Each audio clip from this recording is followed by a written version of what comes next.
C'est une voie royale qu'empruntent les élus. En toute sérénité, ils attendent Jésus. La Trinité viendra en toute majesté pour replacer en France une nouvelle royauté. C'est le secret divin annoncé par décret, car Dieu revient encore, c'est partout il recrée. C'est ce secret immense que révèle notre Père, qui fait bondir Satan de rage et de colère. Les lieux d'apparition qui ont été bafoués et que l'on a tenté à jamais d'étouffer seront sans exception tous reconstitués et remis en valeur pour toute l'éternité. La France se souviendra de ces églises détruites et en réparation elles seront reconstruites. Les républiques du monde vont toutes s'effondrer comme des dominos après celle de la France athée. Conquérants inutiles, mais glorieux voyageurs, ils ont été choisis pour être serviteurs. Ils luttent bravement contre leurs défaillances, mais aux ordres du Père, ils se plient en silence. C'est le peuple français après le peuple hébreu qui a été choisi par Jésus qui est Dieu pour tenir le flambeau de son Eucharistie. C'est le rôle des élus de l'annoncer ici, élevés par l'expérience de leur méditation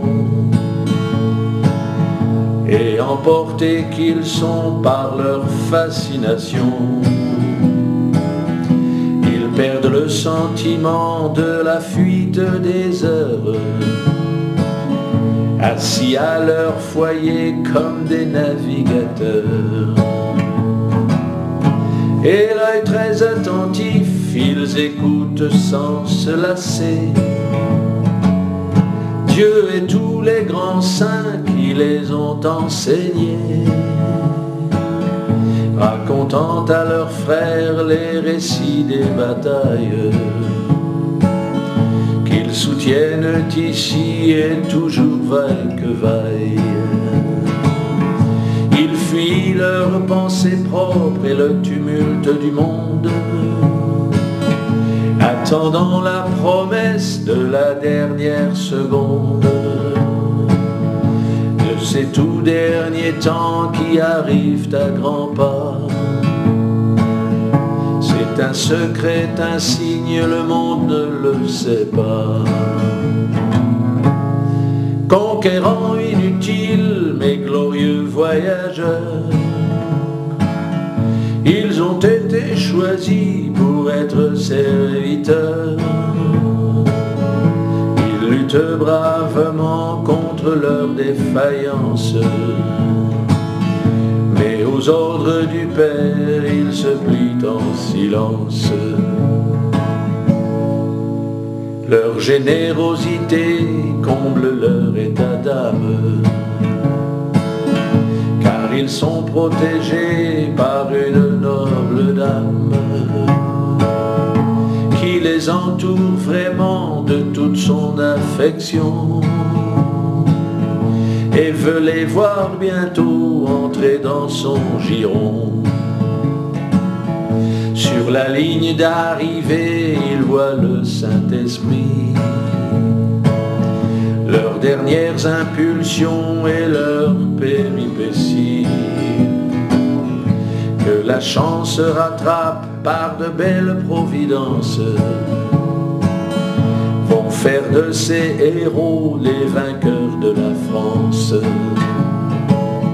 Quelques égarements les avaient bien conduits sur l'île de beauté, encore sa Moriani. Mais c'est à Lourdes enfin que le Seigneur les veut. Il arrive pressé qu'enfin vivre avec eux. Il viendra leur donner l'incorruptible couronne, qui n'est que réservée à juste quelques hommes. Marie et Saint Joseph et la Sainte Trinité viendront les embrasser pour toute l'éternité. Conquérants inutiles mais glorieux voyageurs, ils ont été choisis pour être serviteurs.